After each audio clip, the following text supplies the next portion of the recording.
difficult psychiatric and psychological topics. But before we start on today's topic of teens, drugs, and that fatal mixture, congratulations to you, Dr. Patino. You have published a couple books. Tell us about those, as well as your blog and a way that our viewers and listeners can get a hold of those things. Yeah, I mean, if you just putting my name into Amazon.com, you can get Kindle ebooks.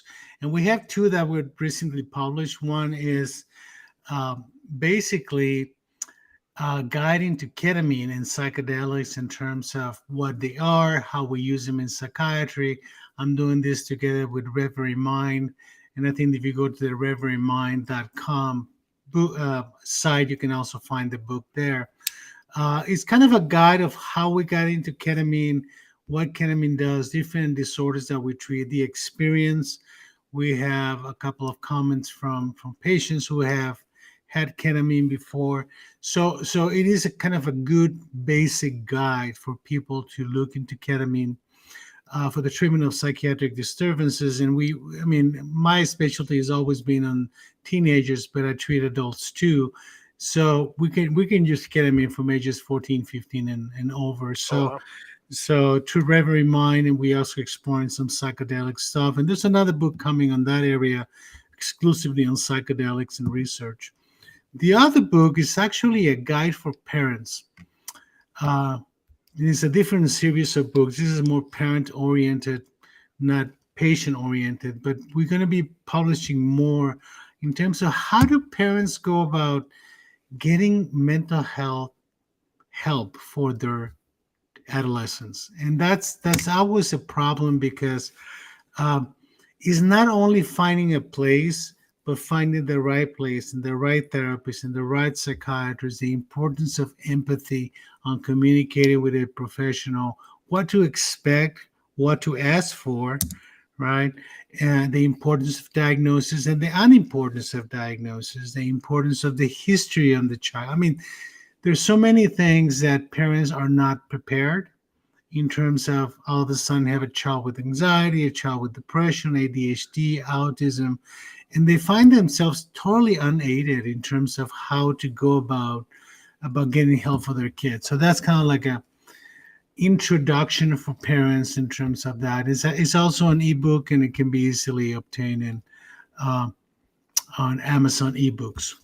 Okay, well, hopefully, you guys will take a peek at that, and segueing into our tonight's topic, back to a guide for parents, teens and drugs. Yeah, it can, of course, be a fatal mixture, but in general, I mean, what are the numbers? I was a kid, teenager. We're all teenagers. We were exposed to drugs, uh, but I don't know anybody actually who's died from drugs. So, what are the real numbers that we're seeing out there? I do know a lot of people who died from drugs. I've known a lot of people who've been close to dying for drugs. Growing up as a teenager myself, I had friends that ended up in prison because of Wow. drugs for many years.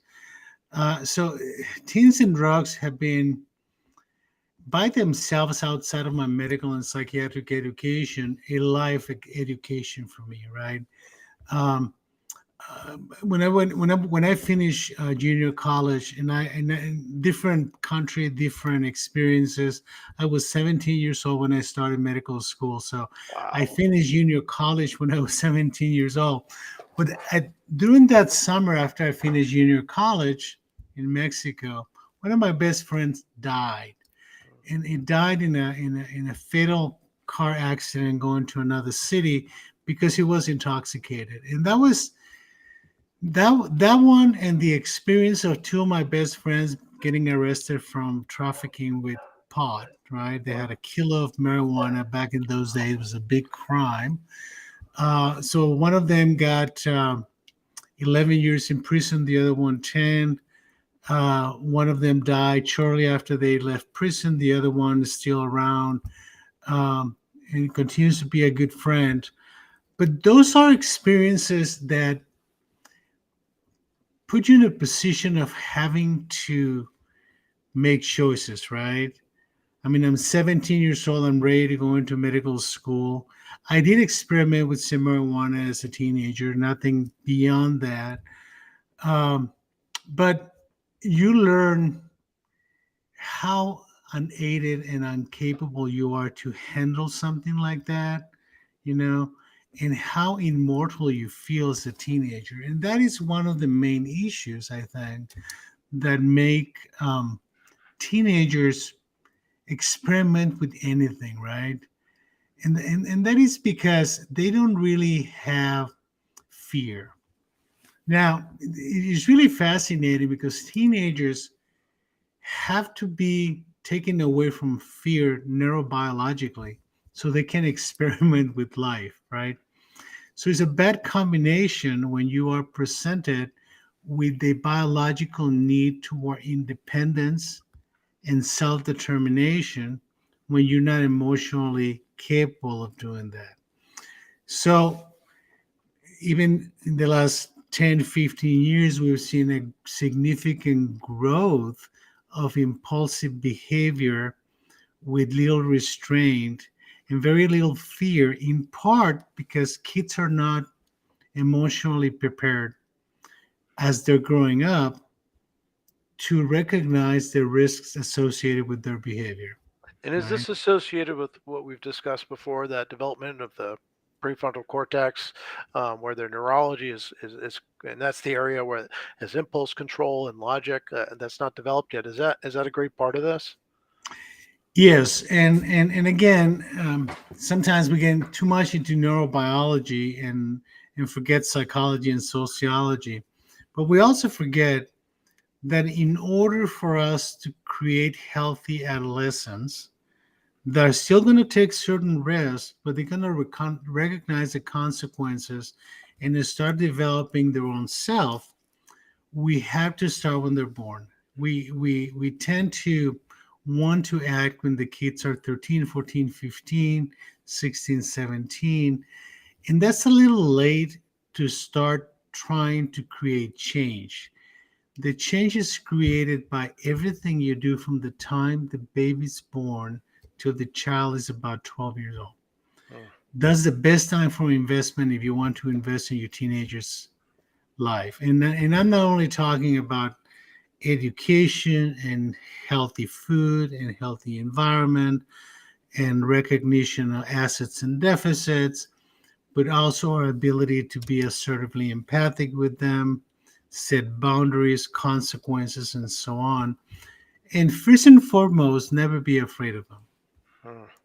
That seems to be an issue. We've discussed this in the past. Children seem to have a lot of power now. An issue pops up in school. My mom hit me. CPS shows up. Um, Parents can't discipline their kids the way they used to without being accused of abuse. How does that fit into all of this? Well, what happens is that there's a lot of reactiveness to behavior, and we have created a grown up population of parents today that are extremely sensitive to rejection and criticism. And that expands to their children, right? So everything that has to do with how we react to our environment is a matter of how much and how often. We've talked about that before. So it becomes important to understand that if you want to be an effective parent, you need to be balanced, right? And you have to do a lot of listening and less reacting. And what happens is that if you, it doesn't happen with everybody. I know a lot of parents who are very well balanced, who have done everything that I've talked about, but I'm seeing less of it. So if you see it because you train people in sports, right? And you go to the sports contest and the kid gets criticized by somebody and the parent takes that as a criticism of them, as a criticism of I didn't do a good job as a parent, my kid's a reflection of me. So if they're criticizing them, they're criticizing me, so I have to react. And that is like a split second, right? And then the father or the mother, and we see that on social media all the time, start yelling to the coach or start yelling to the other people on the team. I mean, to the point that they have to almost narcissistically destroy the the source of the injury, right? Mm. So that we all have some of that, right? If you get criticized, you feel this need to defend yourself. But what I found is that in all these years of doing this, the moment you start defending yourself, you kind of already lost Mm. Because the question is, why do I have to defend myself? It just reflects a lot of insecurity. So insecure parents build insecure children, okay, and they become insecurely protective of them. Because we have to remember the purpose of adolescence is independence, not dependence. Okay. And what we have seen happening over the last 25 years is an excessive dependence that it goes two ways, from the parent to continue being a parent and from the child to continue being a child. Uh, And that needs to be better balanced. So you mentioned until 12. That's pretty much when you get to raise your kids, and then after that, the rest of the world has a lot of influence, and it's about keeping them protected from it. And I know some parents' ideas, don't talk about drugs. Drugs don't exist. There's that kind of a delusion of or separation from reality of how prevalent drugs are. I mean, they're quite literally everywhere. What are the drugs you're seeing that these kids are getting access to, and how? Well, I mean, we have to start by understanding that about half of high school seniors have used drugs, right? So you have a 50% chance that when by the time your child gets to be a senior has tried a drug. The most common drugs we see is marijuana and alcohol by far, right? I mean, nicotine continues to be a problem, but by far marijuana and alcohol. And I mean, I see probably thousands of adolescents a year. And I can tell you that every one of them will argue with me about marijuana, blah, blah, blah. It's natural substance, it's legal for adults, but it really has nothing to do with that. Using drugs needs to be removed from a moral issue, right? We can't be judging people who use drugs as being good or bad. Now, here's the good news. Most kids who will experiment with drugs will not become addicted to the drugs to the point of affecting their daily functioning or their life, right? The problem is that there's no way to separate who's at risk and who's not. We can have some idea, like kids that have tendency toward depression, kids who've been abused in the past, kids with post-traumatic stress disorder, anxiety, ADHD, lack of impulse control, kids who have been neglected or abused at home. All of those kids have a higher risk, but that's not a predictor, right? I know a good number of kids who've gone through all of that and they don't do drugs, Hmm. right? There's also genetics. You have to look at the family history, who's at risk for abusing drugs. But we have to understand that we have to know our kids if we are to be able to recognize, one, that they're using, second, that their use is affecting their functioning, right? Um, so, uh, part of the problem with adolescent substance abuse is that creates some degree of cohesiveness among the kids, right? You actually have something that is yours and nobody can take away from you, that it makes you unique and is special, right?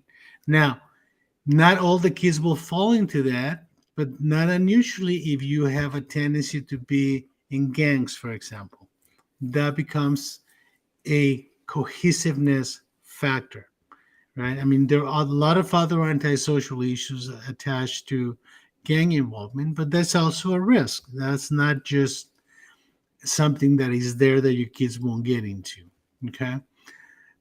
What is important, though, is to recognize that kids in particular will talk to you. I mean, they talk to me about the drugs all the time. Hmm. Right?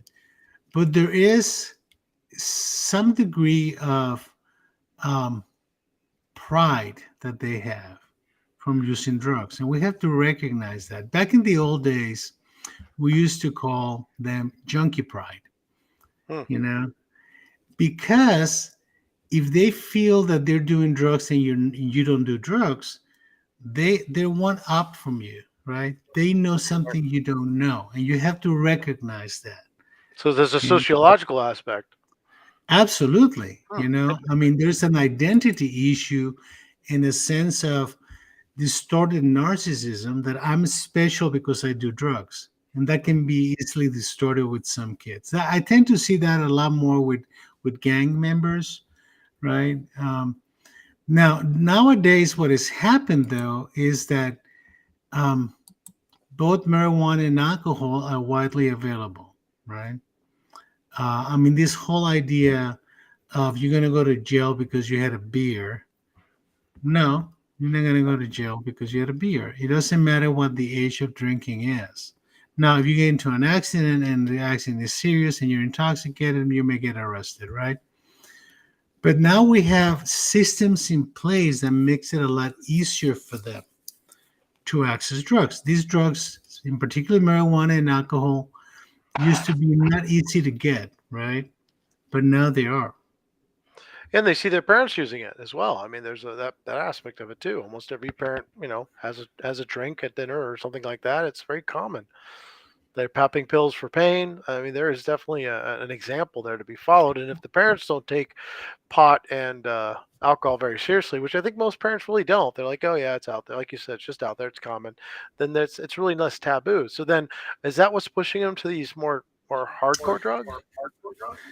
Well, the problem, I don't think that there's one factor that pushes them to do drugs. I think that, and we talked about this before, we have to look at the movie, right? How did the kid got from point A to point B? And we have to connect the dots, because if we are to intervene, we have to intervene in all those dots, not just what is happening right now. Now, fortunately for parents, they still have a lot of legal ability and restraint over their kids, right? I mean, kids will argue with this ad nauseum of how many rights they have, but they don't have as many rights as most people think, because they're minors and they have a guardian and they have an individual that makes decisions for them, right? So the ability to restrain before the age of 18 in terms of setting boundaries, even if sometimes requires legal intervention, still there. So parents need to feel empowered, right? Um, it's not easy though, right? It's not easy because we have cultural issues, we have racial issues, we have social issues that make the parents feel unaided. We talk, for example, about the first generation born Mexican American child from migrant parents, right? Who's the only one in the family who speaks the language. That is a very difficult situation to manage in terms of setting boundaries and restraints, because the kid starts taking the attitude that you don't know this country and I do. You don't know how things work here and I do, right? Not only that, but because of the language barriers, the kids become the connection with the American world, right? So the parents feel very threatened, very unaided in terms of how to go about this. Interesting. So again, when you get people in the hospital, it's typically not for marijuana. It's for more hardcore substances. And Yes. what I mean, what is there? Is it the heroin? Is it the cocaine? What's the big drug now that parents need to be on the lookout for, Well, as well as the just kids number being one, knowledge. well, the parents need to be on the lookout for everything, but we need to understand that um, with alcohol and marijuana becomes an issue of impact. How much and how often? Is an experimentation of it, right? How you going to have a conversation without experimenting? Is it becoming more problematic in terms of intensity and frequency of use? Are there psychosocial consequences associated with it, like social isolation, failing grades, you know, um, changing your friends, stealing, trying to find means to get drugs, and so on. So those things have to be looked at in general. Now, in particular, right now, the big problem is fentanyl, Mhm. which is technically fentanyl is a drug, it's a medication that is used to treat pain. And it comes both orally and in patches, right? The thing is that when it comes to the illicit use of fentanyl is that it's a readily available drug that is extremely inexpensive, Mm, and that nowadays drug traffickers are mixing it with everything. So mm, you can have fentanyl on marijuana, you can have fentanyl on cocaine, you can have fentanyl on all those different things because it's terribly inexpensive. The chemicals are mostly developed in China, and the laboratories are all over the world. And let me give you an example. 5 years ago, fentanyl was sold as Percocet 5 milligrams, the Perc fives. That's what the kids used to call them, right? And to get a Perc five, it will cost you $5 to $10 a tablet, right? Right now, it costs you $1. mm. So it's tremendously available. You can see in the news, they caught traffickers with 1 million pills, right? Is readily available. Now, what's the problem with fentanyl? It's the same problem that most opiates, right? That if you take too much, you'll die. Mm. So here's what happens. You have a kid, it's in the party, they say, hey, do you want to have this little tablet? They swallow it, they go down, they stop breathing. That was not the intent. The intent was to get high, right? Mhm. Because the problem with fentanyl, and we've had in the last year in the United States, we have 100,000 deaths from fentanyl. Wow. Right? 100,000 deaths from fentanyl. We get more deaths from fentanyl in the United States than we get deaths from suicide, right? Usually we get between 45 and 50,000 deaths by suicide in this country, 100,000 from fentanyl. Readily available, right? And kids don't have the ability often to say no, especially if you have depression, ADHD, anxiety, right? And the problem is that you don't know which one is going to be the one that makes you die, right? So nowadays, we recommend that most parents that suspect their kids are doing drugs, that they have Narcan available. You can get it now without a prescription in the Really? pharmacies because you can Wow. save your kid's life with that, right? I mean, I can tell you that every day we get at least one kid in the hospital, right, who survived the fentanyl overdose and is addicted to opiates, and we have to detox. And we do detoxification both inpatient, and I do detoxification outpatient too, through the company Reverie Mind, where we do the ketamine. We also do Suboxone there. But what happens is if you start asking the kids who are in the hospital, and they tell you they have abused fentanyl, I have kids who tell me, I have overdosed 3 times. They Wow. have to give me they have to give me Narcan 3 times. And I have to ask them, do you have a death wish?